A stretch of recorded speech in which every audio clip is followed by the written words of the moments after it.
ఆర్మీని నివసించడానికి ఆర్మీ ఉత్పత్తి చేసిన యుద్ధ సామాగ్రిని అక్కడ దాచుకోవడం వల్లనే కదా ఈనాడు శత్రు దుర్భేద్యమైన నగరంగా మన జంట నగరాలు నారునిచ్చినాయి. అదేవిధంగా స్వతంత్రం వచ్చిన తర్వాత ఆనాటి ముఖ్యమంత్రులు ఆలోచన చేసి భవిష్యత్ ప్రణాళికలకు కార్యాచరణ చేసి సైబరాబాదు నగరాన్ని నిర్మించి సైబరాబాద్ అనే ఒక గొప్ప నగరాన్ని ఈనాడు ప్రపంచానికి అందించిండ్రు కదా. ఆ రోజు కూడా హైటెక్ సిటీ అంటే నవ్వినోళ్ళు ఉన్నారు, ఔటర్ రింగ్ రోడ్డుని అడ్డుకున్నోళ్ళు ఉన్నారు, అంతర్జాతీయ ఎయిర్పోర్టు వద్దే వద్దని పట్టుబట్టిన వాళ్ళు ఉన్నారు. ఐటీ కంపెనీలు ఫార్మా కంపెనీలు మాకు వద్దే వద్దు, జీనోమ్ వ్యాలీ మాకు అవసరమే లేదు అని చెప్పిన వాళ్ళు ఉన్నారు. ఆనాడు అభివృద్ధిని అడ్డుకోవాలని, ఈ నగరం అభివృద్ధి చెందొద్దు, ఈ ప్రజలు బాగుపడొద్దని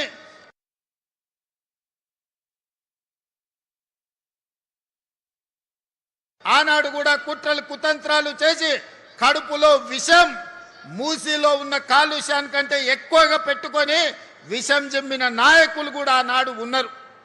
కానీ ఆనాటి ముఖ్యమంత్రులు ఔటర్ రింగ్ రోడ్ కానీ హైటెక్ సిటీ కానీ అంతర్జాతీయ ఎయిర్పోర్ట్ కానీ ఐటీ కంపెనీలను కానీ జీనోమ్ వ్యాలీని కానీ మైక్రో ఇన్ఫోసిస్ గూగుల్ లాంటి సంస్థలను తేకపోయి ఉంటే ఈనాడు 10 లక్షల మంది తెలంగాణ యువకులకు ప్రపంచం నలుమూలల ఐటీ నిపుణులుగా రాణించవాళ్ళ ఒక్కసారి ఆలోచన చెయ్యండి. అదేవిధంగా ఆనాటి నుంచి ఈనాటి వరకు రామాయణంలో రావణాసురుడు ఉన్నట్టుగా ఈనాడు మన నగర అభివృద్ధిలో రావణాసురులు, మారీచులు, సుబాహులు, శుక్రాచార్యులు అందరూ ఉన్నారు. శుక్రాచార్యుడు ఫామ్ హౌస్లో వండిండు, మారీచుడిని సుబాహుల్ని మన మీదికి వదిలిండు. పెద్ద రాక్షసులు పిల్ల రాక్షసులు కలిసి ఈనాడు భారత్ ఫ్యూచర్ సిటీని మేము అడ్డుకుంటాం, మేము రద్దు చేస్తామని అంటున్నారు. నేను అడుగుతున్నా ఇక్కడ ఉన్న యువకులను, ఈనాడు ఫ్యూచర్ సిటీని రద్దు చేయాలన్నా ఫ్యూచర్ సిటీని విస్తరించాలన్నా మీరు ఒక్కసారి చెప్పండి. ఈనాడు ఫ్యూచర్ సిటీ మన ఫ్యూచర్కే కాదు, మన పిల్లలు వాళ్ళ పిల్లలు వాళ్ళ పిల్లలు భవిష్యత్ తరాలకు గొప్ప ఫ్యూచర్ను అందించడమే కాదు, భారతదేశానికే కాదు ప్రపంచానికి ఒక దిక్సూచిగా ఒక గొప్ప నగరంగా తీర్చిదిద్దాలి అని ఈనాడు మన ప్రభుత్వం సంకల్పంతో ఈ కార్యక్రమాన్ని తీసుకున్నది. ఈ సంకల్పాన్ని అడ్డుకోవాలని ఈనాటి రాక్షసులు కడుపు నిండా విషం పెట్టుకొని కళ్ళల్లో నిప్పులు పోసుకొని ఇక్కడనే కాదు అమెరికాకి వెళ్ళి ఫ్యూచర్ సిటీని మేము రాగానే రద్దు చేస్తామంటారు. అయ్యా మీరు రద్దయిపోయిన 1000 నోటు లాంటోళ్ళు, మీకు గతమే ఉంది కానీ మీకు భవిష్యత్తు లేదు. మిమ్మల్ని తెలంగాణ ప్రజలు తిరస్కరించారు, మిమ్మల్ని తెలంగాణ ప్రజలు శ్మశానానికి పంపించారు. ఇక మీకు భవిష్యత్తు లేదు.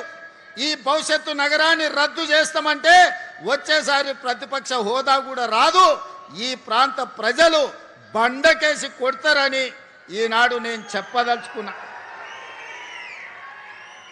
అందుకే మిత్రులారా, ఏడ్చే వాళ్ళ ముందు మనం జారి పడ్డట్టుగా కాకుండా ఏడ్చే వాళ్ళు ఏడ్చుకుంటుంటూనే మనం అభివృద్ధి పదం వైపు నడవాలి. అందుకే డిసెంబర్లో పనులు ప్రారంభించుకున్నాం. జూన్ 10 తారీఖు నాడు కార్యాలయాన్ని రోజు మనం ఇనాగరేట్ చేసుకొని జాతికి అంకితం చేసినాం. సరిగ్గా 150 రోజుల్లో ఫ్యూచర్ సిటీ డెవలప్మెంట్ అథారిటీ కార్యాలయాన్ని మీ ముందల్నే టెంకాయ కొట్టినాం, మీ ముందల్నే ఈనాడు కార్యాలయాన్ని ప్రారంభించుకున్నాం. ఇది మా పనితనం, ఇది మా అధికారుల వేగవంతమైన ప్రణాళిక. మనస్ఫూర్తిగా అధికారులను ఈనాడు ఈ వేదిక మీద నుంచి నేను అభినందిస్తున్నా. ఈ ఉత్సాహంతో ఈ నగరాన్ని 2034 $1 ట్రిలియన్ ఎకానమీకి ఈ భారత్ ఫ్యూచర్ సిటీ వేదిక కావాలి. 2034 వరకు ప్రపంచంలో టోక్యోతో, అమెరికాలో ఉండే న్యూయార్క్తోని, సింగపూర్తో పోటీ పడే నగరంగా